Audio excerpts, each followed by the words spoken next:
It's official. Here's when Apple's event will be, what they're going to announce, and how you can tune in.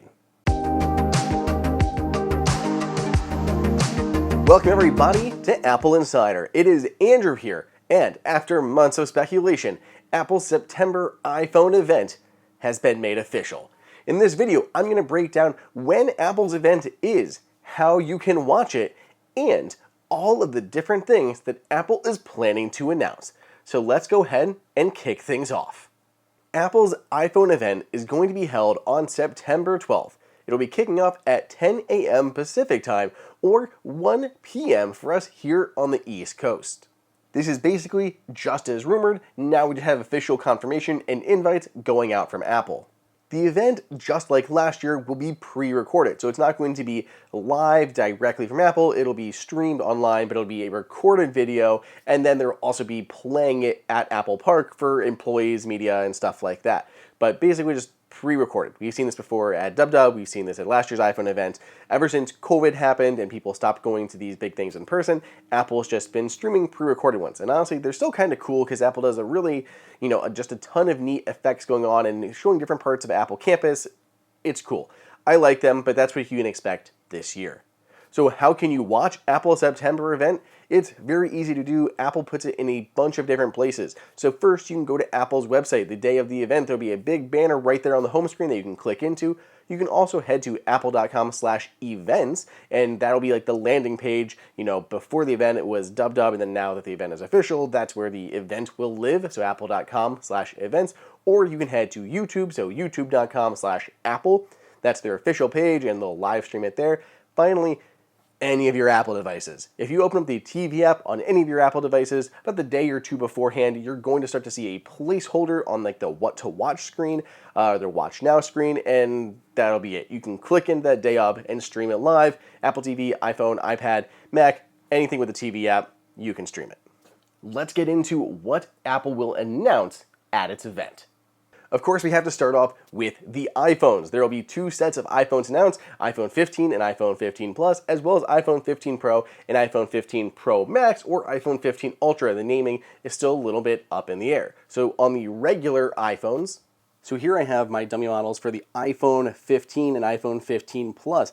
These guys have a slightly new design, like the edges are a little bit more rounded than they were in years past. They're going to be coming in a new color. There's a new mint color that will go along with them. On the bottom, we'll see new USB-C ports, which makes sense. In the box, Apple will be including supposedly a 5-foot braided Type-C cable. So this is one of Apple's cables, and these are going to be color matched to the phones, which I think is pretty cool. So this is just Apple's black Lightning to USB-C cable. It's on a few different colored cables in the past, and now we're going to have color match ones that go with the new iPhones, which I'm particularly excited about, and they're going to be 5-foot cables. They will be USB 2.0 data speeds, but all of Apple's charging cables are USB 2 data speeds. We might have faster ports on the phone, but the cables will just be USB 2 data and then new faster charging, or at least USB-C charging. Speaking of charging, all the new phones are going to support Qi 2. So we have MagSafe on the back. Qi 2 is basically an open source kind of version of MagSafe. We're going to see Qi 2 arrive on Android devices, but it's still going to give you really nice, fast, magnetic wireless charging. Finally, the 15 and 15 Plus are going to include an A16 Bionic processor. That's what's used on the 14 Pro and 14 Pro Max. And we're going to have the Dynamic Island coming to these entry-level phones for the very first time. The two Pro versions have a few more features in store for them. So let's take a closer look at these guys. So these new ones are going to have a new titanium body instead of stainless steel. Again, that new rounded aesthetic that we were talking about with the 15 and 15 Plus is coming here to the 15 Pro and the 15 Ultra, or the Pro Max, whatever it's going to be called. It's going to come in dark gray, silver, a natural gray, and a blue. So 3 grays and a blue, basically. They're going to use a new 3nm A17 Bionic processor on the inside. It's going to support Wi-Fi 6E. On the back, of course, will be Qi 2, just like the regular versions of the phone.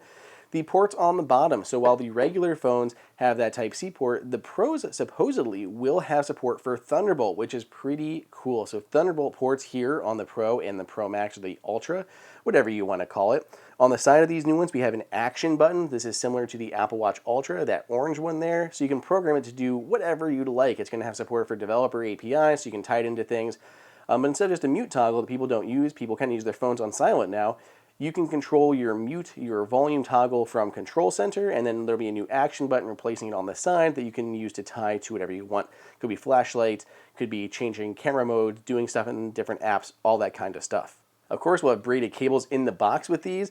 These will support up to 35 watts of wired charging. So we'll have wireless Qi 2 MagSafe on the back, and then wired charging up to 35 watts, which I believe is up from like 28 on the last ones. Storage will be doubled, so 256, 512, 1 terabyte, and 2 terabyte options inside of these. And there'll be 8 gigs of memory, up from 6 gigs. If we're looking on just the bigger one, the Ultra or the Pro Max, this guy will be getting a new periscope lens. So it'll be the only one having a new periscope lens. Ming-Chi Kuo actually says this is going to be the most popular iPhone this year because of that periscope lens. So that's pretty interesting. It'll be pretty cool to get 5, 6, or 10 times optical zoom on this larger iPhone. That all brings us to the Apple Watch. Apple has a few things for the Apple Watch this year, though it's a little bit underwhelming. I did an entire dedicated video, well, I did one for the iPhones too, but I did another dedicated video recently for the Apple Watch, but let's go ahead and hit the high points again.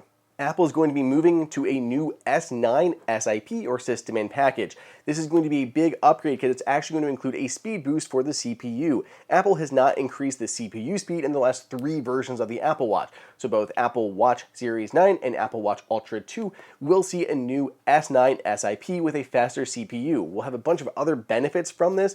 Apple can, improve battery performance and battery life so it can last longer without needing to be charged. It helps control battery charging. It can handle data management and more health tracking features. So we'll see if Apple includes any new tricks with the S9 on the new version of the Apple Watch. This will be based on the A15 Bionic processor. The previous version was based on the A13. So essentially an A15 Bionic in the new version of the Apple Watch should give us plenty of headroom for the next several years of features that Apple's going to introduce. The aluminum version of the Apple Watch, it'll be coming in a new pink color. Not anything super exciting there, just a new pink color if that's more your style instead of like a rose gold. For the Apple Watch Ultra, there'll be a new version of this as well that'll have a darker titanium. We saw dark titanium in the past, like there was like a natural and then like a space gray titanium or something. That's coming back because we're going to have the titanium versions of the iPhone, as I said. So now we'll have a titanium version of the Apple Watch Ultra in that darker color. Finally, Apple looks to introduce a new band this year. The new one is going to have like a braided texture but a magnetic closure. It's going to be similar to Apple's modern buckle. If you've seen that before, I really like those bands. They're just fun to play with. But those ones are a leather band. It looks like an actual buckle, but instead it's 2 pieces that magnetically clip together. So we could have some sort of magnetic closure system on this leather or this braided band. I don't know if it's going to be more like a loop or a clasp, whatever it's going to be, but it's going to use magnets, and that's cool. What else is coming down the pike? Well, AirPods. No, we're not going to get a new version of AirPods, but we're at least going to get some new cases. That's cool, right? The new versions of the AirPods Pro, AirPods 3rd Gen cases will move from Lightning over to USB-C. It just makes sense. As Apple has moved all of the iPhones to USB-C, it's got to move its other accessories as well. So the AirPods Pro, they're going to move with new Type-C cases, so new versions will include Type-C, but if you want to, and you already have some, you can keep your AirPods, just take them out and put them into the new case. It'll pair and move everything over, and you'll have Type-C, plus a new battery for your case. They're probably not going to be cheap though, like 80 bucks. Apple's other Lightning accessories will probably be upgraded as well. So we're probably going to see a new version of the MagSafe battery pack moving to Type-C. We also could see a new version of the MagSafe Duo. This could use a little more work because like the camera bulb doesn't even fit on there, so we could see a little bit of a redesign just to kind of accommodate that, but we're probably going to see a move to USB 2. I really hope Apple does this. Previously, with its Apple Watch charger, just kept it around for the longest time and never introduced fast charging. So I hope we have a new version of MagSafe Duo or a new version of an Apple MagSafe charger that incorporates a fast charge Apple Watch puck and USB-C. That would be ideal. And of course, all the Mac accessories are going to get updated to USB-C too. Just not during the event. Don't count on these at the event. Apple's likely going to be doing more in October, and then it'll move everything to USB-C. For right now, you're still going to have Lightning Mac peripherals. What about software? Apple has been beta testing a ton of software all summer long.